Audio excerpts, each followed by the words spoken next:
Hello orchid. हे hotel orchid vacation through book केले होते मी. मार्दिन हॉटेल्स कलकत्ता एअरपोर्ट जवळ आहे. हॉटेल एकदम छान आहे. रूम क्लीनअप आहेत, एकदम सर्व्हिसेस छान आहेत. मी आता चेक इन झालो. ओव्हरऑल छान आहे.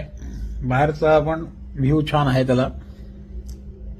मला खूप त्रास सहन करावा लागला हॉटेल घेण्यासाठी. पण चेक इन संध्याकाळी 5-5:30 झाली. त्याच्यामुळे आज दिवस पूर्ण हॉटेलच्या वेटिंग मध्ये गेला. So thank you orchid vacations all team, including that Rameshwar. Thank you very much.